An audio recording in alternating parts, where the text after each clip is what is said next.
Aeralis, the UK startup aircraft developer engineering firm that I was a strategy director for and an investor, has gone into administration.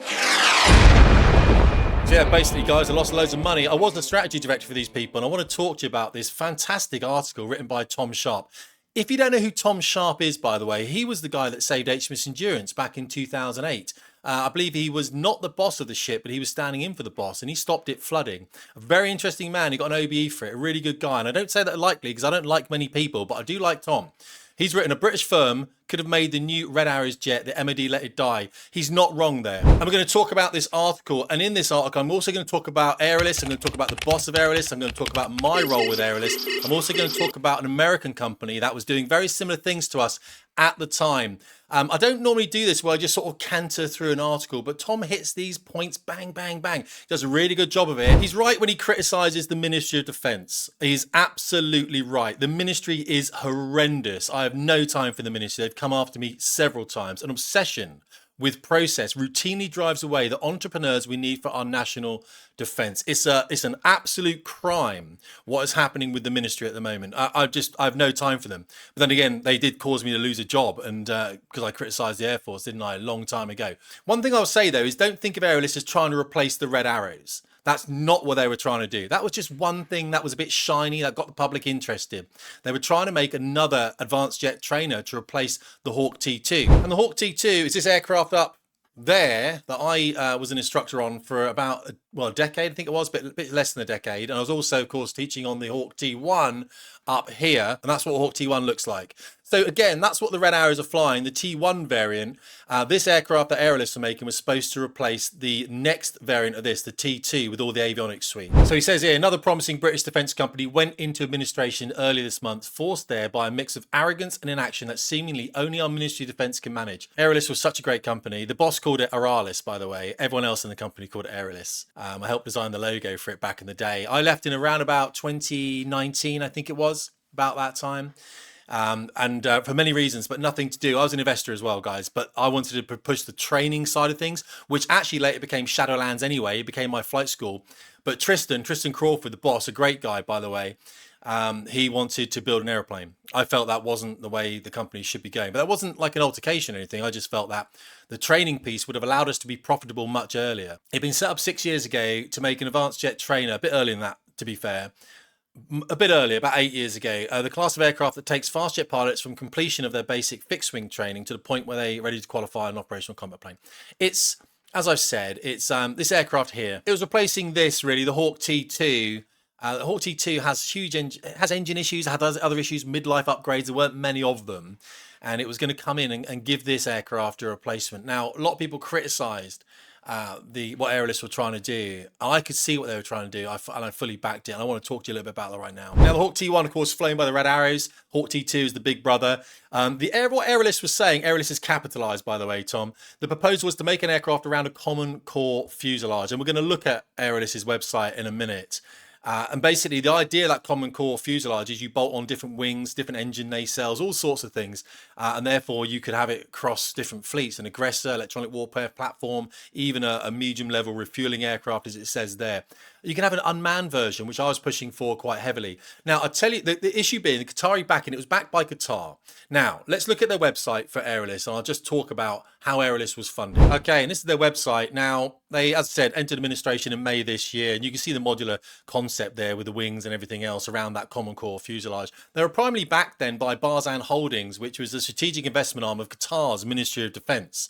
Basically, they had to withdraw their funding during the Middle East conflict with Iran. They've got a note there about the fact they've gone into administrations.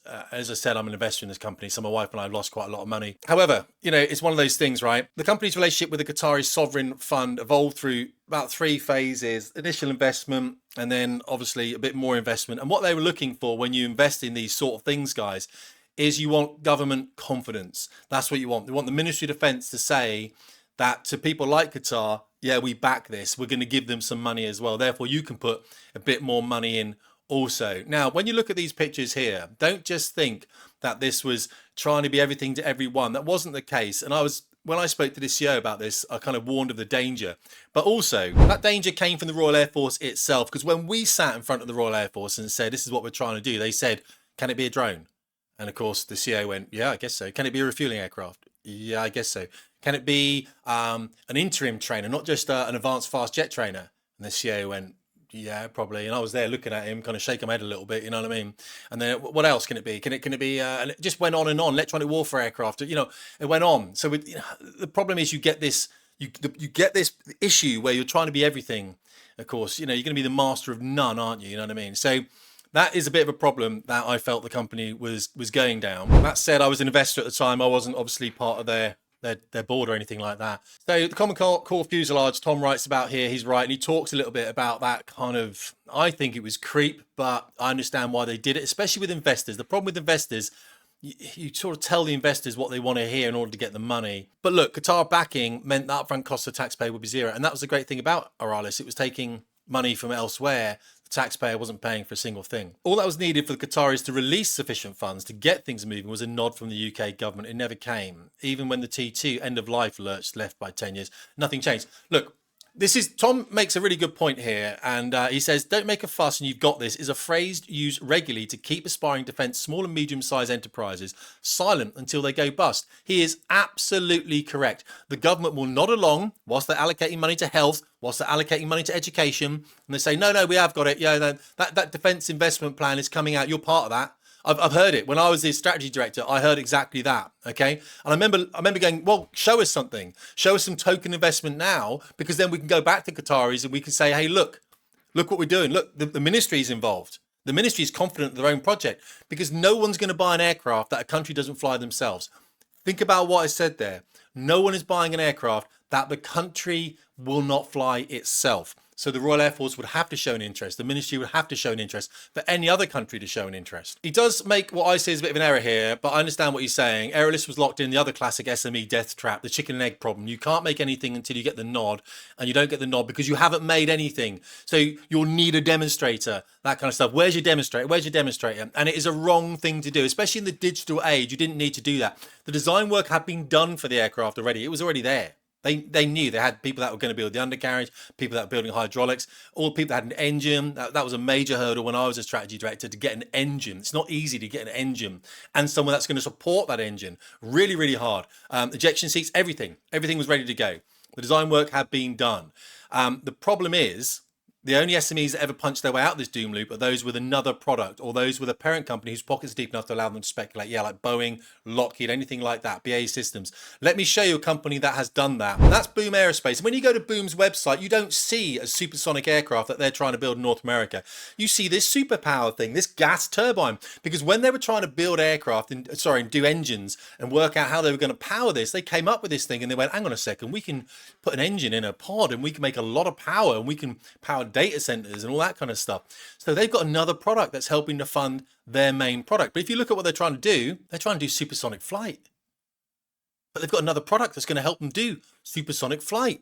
Engines, again, on this aircraft are going to be the huge issue, because you don't have the volume, do you? We know this. I spoke to Boom at Paris back in 2018, I think it was. Something like that anyway. Lovely company. There's a demonstrator, and you can see that the whole point is you can see a lot of stuff that Boom are doing, and I felt Aeralis were missing a trick. But it's very easy to say that from the sidelines, and as I said, you know, I'm not that guy. I think Tristan did a fantastic job as best he possibly could. How would I have changed Aeralis then if I had an opportunity to do that? I would have diversified from the outset. The reason I run Shadowlands, my online flight school, where I teach the whole of the Phase 4 flying training syllabus on this aircraft here, I teach the advanced fast jet and also teach the tactical weapons. I just call them two different names, Primo and Extremis. The way I would have done this with Aeralis is would have made that international. Harvest data up like I'm doing now. Harvest the data up, put that back in so we can make these pilots a lot better. What that would have done is made the company profitable from the outset. And when I sat in front of investors from all over the world, they would say to us, have you turned a profit yet?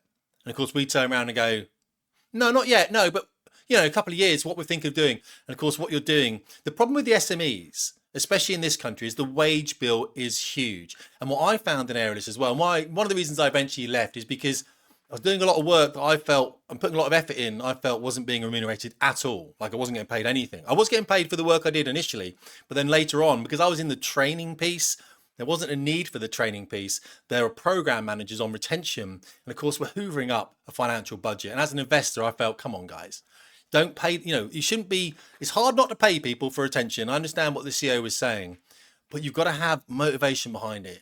You've got to have ethos behind it. I wanted to run it more like an F1 style thing, agile, innovative. A lot of the investors felt the same way. Some of the investors are actually from Formula One themselves, and they felt, why are we not getting an aircraft out within a year? The issue being, of course, to make anything like this, to make a demonstrator, is a complete waste now. They even found that in the T7 program. They're not even going to use any data. And Tom's article talks about that, where it says here, being able to build a prototype shouldn't be a requirement. I think the MOD really wanted a jet on the line so they can go, look at the jet. But doing that is a waste of cash. You're never going to fly that aircraft. So the prototype would have to be an actual aircraft that was going to be put into service, which of course is quite difficult to do. Boeing has made a prototype of the Hawk T7, but buried in the report from the US Director of Operational Test and Evaluation 2025 report is a line that says they will not use test data from these prototype aircraft in its final evaluation of system performance, as the prototypes are substantially different from the 5 aircraft that have been contracted. In other words, they rushed the prototype to satisfy those who would like to touch things. And you get that with these businesses. But the delay between this and the current standard aircraft was so long, the prototype results are now useless. At a cost of £1.2 billion. £1.2 billion thrown away. It's not thrown away, but it could have been used a lot better, guys. I'll leave it there, right? All I'm saying is, don't make the mistake of thinking that the Ministry supports British industry. It doesn't. Everything will come through BAE Systems. I spoke to BAE Systems. They're like, take the training piece, guys. Take the training piece, all right? We don't want it. They'd like to be involved in software, courseware, everything else, but building of the aircraft they're not interested in. BAE Systems are doing other stuff, But don't think the ministry is on the side of small enterprise. That's why I've never touched my school. Nothing is outside. I don't want investment in my school. I'm doing it all myself. I'm happy. You know what I mean? I don't even want that. I'm not even interested. People offer to take my school the whole time. Tim, what's your school doing? We'd love to invest in it. No, none of that. None of that. I don't need any of that because I know where it goes. People love to touch things. I'd love to touch your school, Tim. I'd love to invest in your school. They want shiny things. I'm not interested, okay? I'm not interested. I want organic growth in my school to help people out. And that's why people come to my school. I don't even talk about it half the time. You know what I'm saying? That's why it's called Shadowlands. It's in the shadows. Guys, that's the problem, unfortunately, with the ministry. And that was the issue that we had with Aeralis. I hope that helps explain a little bit about the company and what's happened and why it's gone under and why, my wife and I are 50 grand down or whatever, you know what I'm saying? I laugh about it because it's funny, right? But you invest in these companies because you want, you can lose that money basically. And we knew through the investments we made that money may not come off. But I just expected better. And there's my mistake. I expected better from the British government. That's on me. That's on me. Take care, guys. Tim Davies, Fast Jet Performance.